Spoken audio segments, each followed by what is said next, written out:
खुलुमबाय बड'लेण्ड साबटेटआव बयखौबो बरायबाय। गिबिनि साबटेटआव दङ बासनि सौग्रावनायजों बारग' मिसुवेलनि रुंसारि। आर्जेन्टिनानि थागिबि बारग' मिसुवेल नर्मा काप्पेगिलिया रुंसारि जाबाय। गंसे बास सौग्रावनायनि जाहोनाव 6 सानसिम देहा फाहामसालिनि आइसिइउ खथायावनो कमायाव दंमोन बारग' मुलुगनां समायना आइजोआ। जाब्रबथाय जानायजों नर्मानि खर'आव गोब्राबै जोखोम जादोंमोन।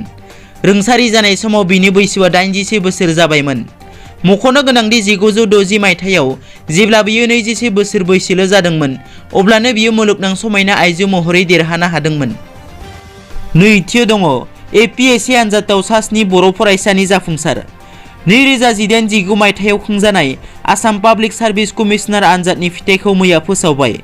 गोजौ थाखोनि बे आनजादाव सा 7 बर' फरायसाया जाफुंसार जानो हादों। एसटिपिनि थाखाय मोन 14 मासिनि गेजेराव मोन 7 मासिखौ आवग्रिनो हायो बर' फरायसाया। आसाम सिभिल सार्भिसआव निजरा बर', रिसन बर', डेभिडसन दैमारि आरो सिमान्त बसुमतारिया सायख'जायो आरो लेन्ड एन्ड रेभिनिउआव रिया मेथ्स, राफानि बर' आरो सरन नार्जारिया सायख'जायो आरो बिथांमोननि जाफुंसारनाया बर' हारिनि गोग्गानाय लाबोनो हादों। थामथियाव दङ बिटिआरनि गाहाय खुंगिरि प्रमद बर'खौ रायजो राजाफोरा बरायदों।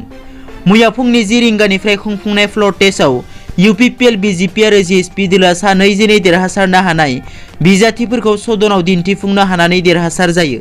गोलाव सम बिटिआर ओनसोलाव बिसायख'थिखौ लानानै गावजों गाव सोंखारिलायनाय आरो दाङाबाजिखौ लानानै मैयानि सानाव गोजोन खौसेथि आरो जौगासारनाय लाबोगोन होनना रायजो राजाफ्रा क'क्राझार सोहोराव रंजानायजों लोगोसे बिटिआरनि गाहाय खुंगिरि प्रमद बर'खौ बरायो।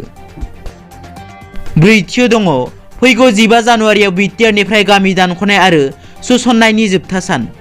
थांनाय 27 जानुवारियाव जानानै थांनाय बर'नि थामथि गोजोन गोरोबथा एबा बिटिआर गोरोबथानि दफा बायदियै बिटिआरनिफ्राय गामि दानख'नाय आरो सुसननाया मख'जाथाव।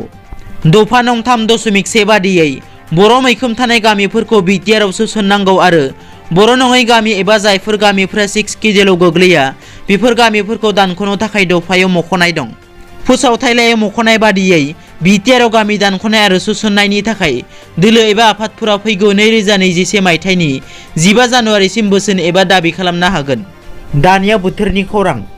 उदालगुरि जिल्लायाव 24 डिग्री सेल्सियास, क'क्राझार जिल्लायाव 24 डिग्री सेल्सियास, बाक्सा जिल्लायाव 23 डिग्री सेल्सियास, चिरां जिल्लायाव 24 डिग्री सेल्सियास।